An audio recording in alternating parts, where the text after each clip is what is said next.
Welcome back. I just want to give you guys a quick view of my upstairs bathroom.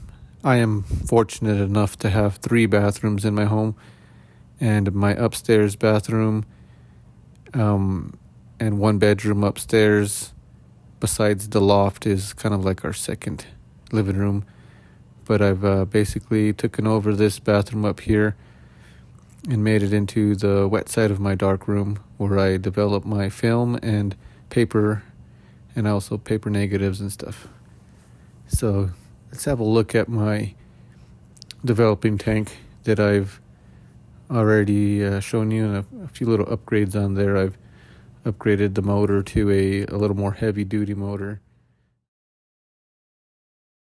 So let's get started.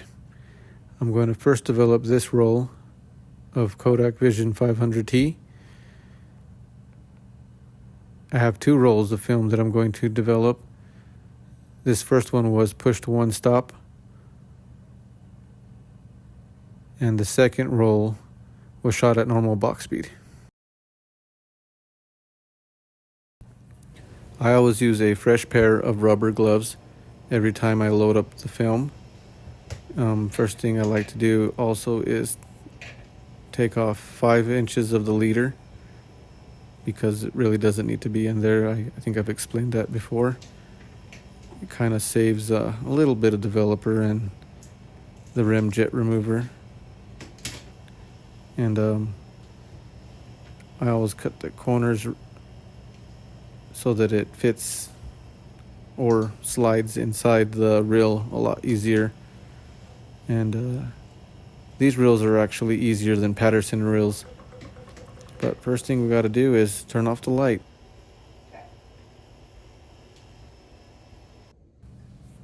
So now I have the film loaded, and I will put this away for later to bulk load again. I'm actually also going to develop a 3rd roll that I developed special at 8 minutes and at 86 degrees, and we'll see how that turned out. These ones are going to be developed at normal temperature. And let me show you here. I streamlined my setup here. I've marked basically the order of operation. These first 2 are going to be for the rim jet first, then the rinses. Then we're going to go to the distilled water that we used before we put the developer in, and then a 30-second rinse and the Blix, and then a minute rinse and another minute of distilled, then photo flow and distilled. Basically, you can read what I'm doing here, and I've streamlined it, and this is normally what I do with normal C-41 development. And here's my chart I've showed before, which this chart has been amazing. So here's my normal times, and with a 500 milliliter of C-41 developer, and here are the times that I do. And I actually only do 12 developments with 500 milliliters. If I had 1,000 milliliters that I was using, sometimes I do that, I go all the way to 25. And here are the times that extend the development, just so that it can work out. And then here the push and pull. I don't do much more than 3. And pull, I only do 1. So this chart is basically devised off a unicolor developer, and it's really handy having all these notes here on the corkboard. Makes a big difference in case you forget, you haven't done it for a couple weeks or days or whatever. So here's my references that I like to pin on here so that I don't forget. I'm going to put it up on there, the screen of all my notes in development. You can screenshot and see if you like to use this method. These are basically devised on hand agitation. I've kind of streamlined it. Also, this is very important, writing down all your notes and your developments, how many rolls you're doing, pushing and pulling. That way you can go back and see if your developer is doing any good, or you didn't like the results. It's just really handy to have a chart. And here's the tanks that I use. I use a Patterson tank. This is a 2 reel tank, and this other one is a 3-reel tank. They're both really good, but right now I've been using this one a lot. I like it. It's pretty handy. And I use a 5-reel tank for paper development, 8x10 sheets. Okay, so let's get started with the Kodak rim jet remover. It might be a little longer than 10 seconds because I'm going to put it in here so that I can agitate it slightly, along with the rinses are going to be agitated with the film processor.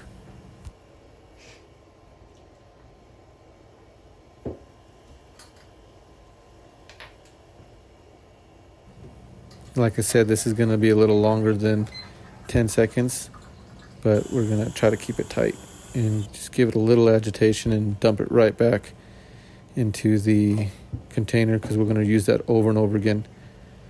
And now we'll do our rinses. This is where the rim jet's going to come off because that chemical just basically softens it, the rim jet, and then the water, once it's agitated for a minute, basically rubs it completely off with the water while it's agitating, so you don't have to do any hand rubbing with a cloth or your fingers or thumbs.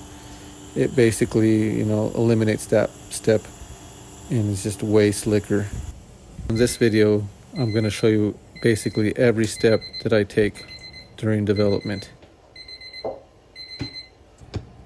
And now we can say goodbye to that rim jet. And this is going to make it completely safe for our developer to last a long time. Unicolor is actually unique because unlike other developers, Unicolor actually states in their paper that you can use this developer as many times as you would like until you don't like the results. It doesn't give you a specific amount of rolls. And that's what I like about it, because you can actually use a chart like I've been using and you can calculate your developments, and it really can go a long time. I think I can go more than 25 developments, but I really don't like to push it that much.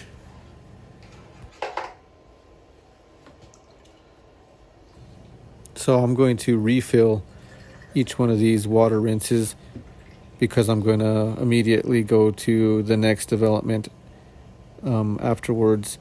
If I was only doing one roll, I'd want to refill that tank every time I dump a chemical or a water rinse, just so that my water level stays consistently at the right level.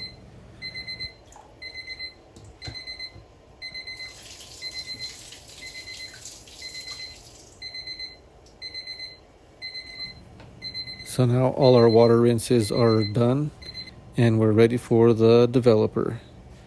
Here we go.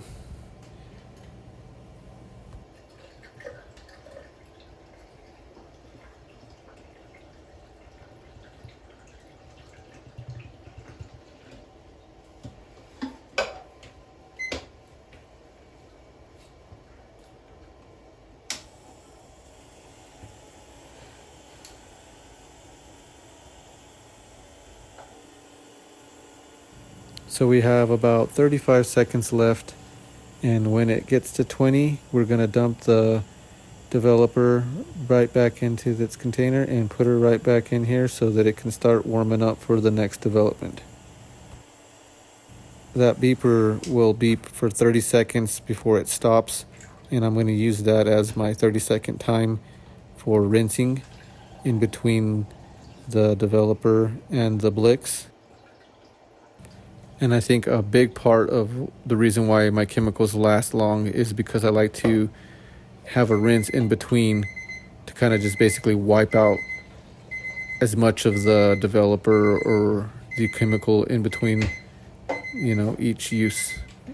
It really has helped, and I believe that has also been contributing to my consistency and really making that chart effective.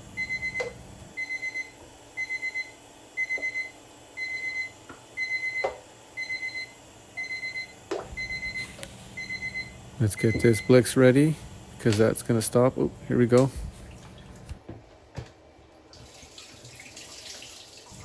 There is a little fudge factor, but we really want to try to keep everything super tight and consistent if we can help it.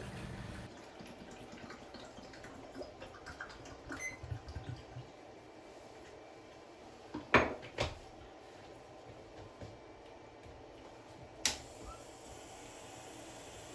like to use the downtime to prep everything, get the water ready so that the next development is going to be, starting to warm up. By the time I'm done with this, my developer, my first rinses, they're all going to catch up, and I got my thermometer in there keeping track of all that.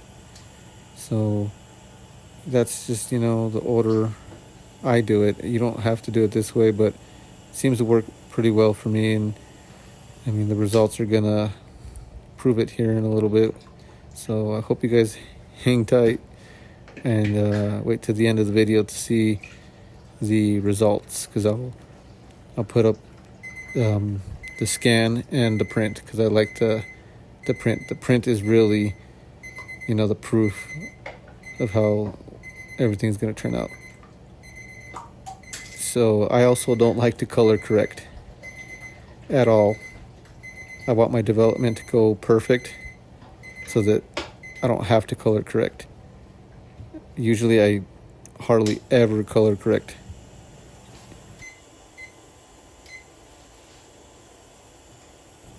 I believe that if you're having to color correct all the time, it's because your development wasn't absolutely perfect or, close.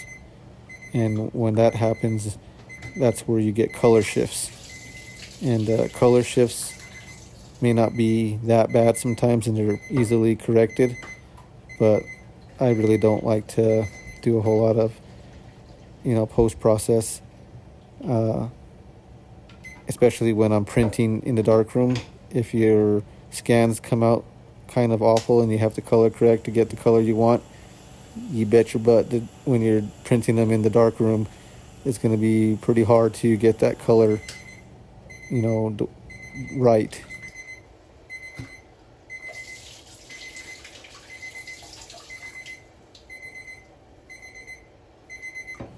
You want basically a perfect negative in the darkroom so that you have a much easier time. So most people, when they do their photo flow procedure, they just let it stand.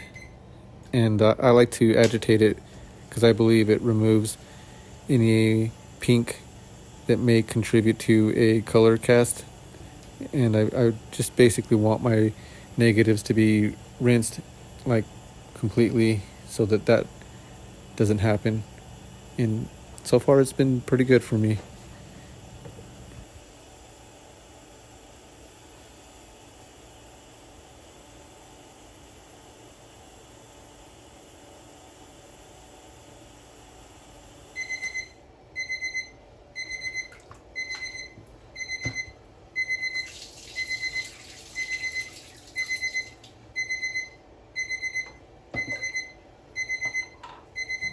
On my charts, I state that after the Blix, I do a 5-minute water rinse, but with this processor, I feel like I really don't need to do that.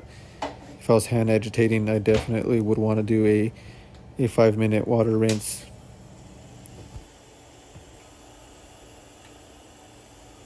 And I like to use an infrared thermometer to double check my temperatures, make sure that all my other thermometers are working properly, and they seem to be.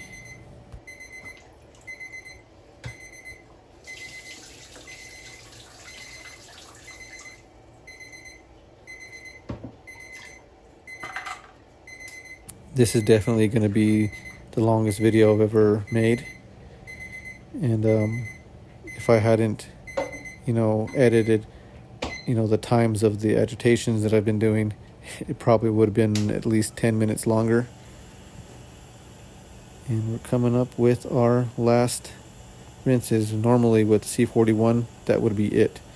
But since I'm doing Vision3, I'm going to do basically a jet rinse and then a distilled water rinse, and I hang it up and I let it dry.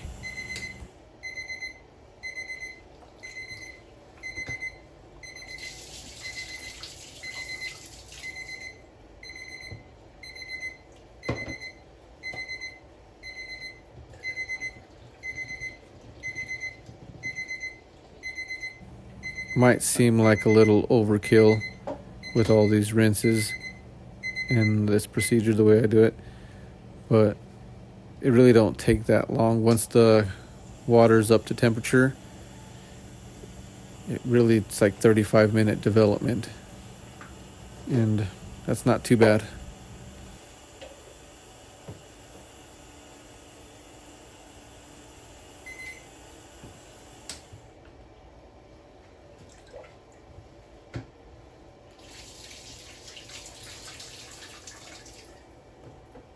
After the blicks, the times aren't really that crucial, or a few seconds here and there really aren't going to make that much of a difference. I just like to keep them timed just so that the process basically has a time limit, and like I'm not dragging it out.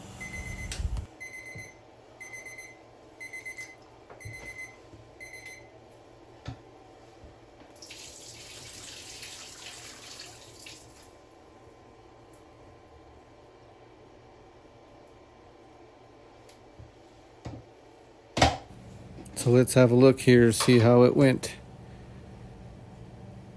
And yep, I have images.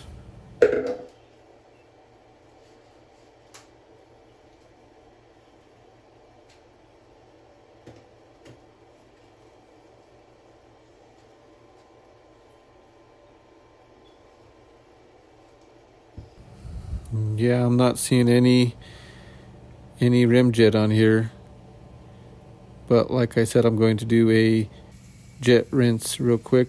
Basically, this is a shower head. It's not really comfortable for your skin on your back, but it's not like super hard or it's going to rip anything. But it's basically giving it a final rinse, like, to ensure that I don't have any rim jet left over, which pretty sure I don't. But that's why I do these procedures, just to ensure that at the end of the process that it is done to completion and everything is all GQ. Let me see, I'm rubbing that leader in. I won't rub anything, I'm just for your convenience. There's nothing coming off. I'm gonna use a towel too here. I'm not gonna run it across my images, but just on the leader edge there, and no rim jet. You may have noticed that I was wearing a different shirt a second ago.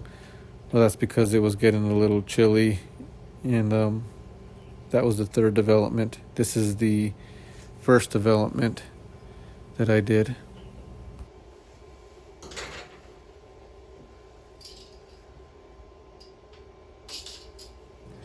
So back in the day when we used to take our film to get developed, they would send us back the leader to show how well their chemistry was working, so they can keep track of it. And I'm doing the same thing. I'll write information on it. That's just good practice, so you can keep track of your chemistry.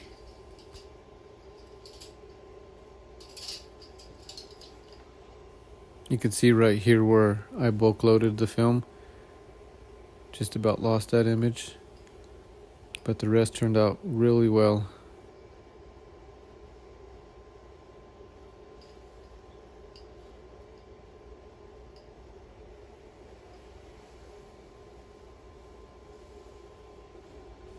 So now I'll do my final rinse, and I use distilled water. And I've tried different methods and none of them actually worked. And this is the only one that's worked successfully for me, where I get 100% spot-free negatives. Just pour some distilled water over them and let them hang in a shower where it's relatively dust-free, and you'll have nice negatives. So let's put stuff away and look at the scans. So here's the scans shot at 1000 ISO, and my first impression is they appear to look like maybe better than a 200 ISO film. Not quite as good as 100 ISO, but very acceptable. So here are the cropped images. I'll zoom in so you can see the grain a little better. And they did get grainier because I basically only got like 55-60% of the image, but they look really good. When they're cropped this much, it appears to look like a 400 speed film or something, but still very acceptable, and I'm quite happy with the prints. So on these negatives, the images came out really well. I'm super happy with these ones. The images look like they're a little better than 100 ISO, but really good. Like the grain is really fine.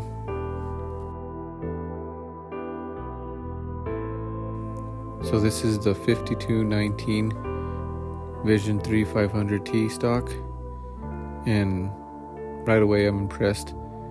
I'm going to shoot this more often. This is by far the best film that I've shot in 35mm. The latitude is really wide and my development went well. This is the camera that I used to take these images, and I used an 85B filter outside, no filter inside, and I used my Epson V600 flatbed scanner with that setup to scan these images. If I really wanted to be serious, I would use a inverted fluid mount, which yields very good results.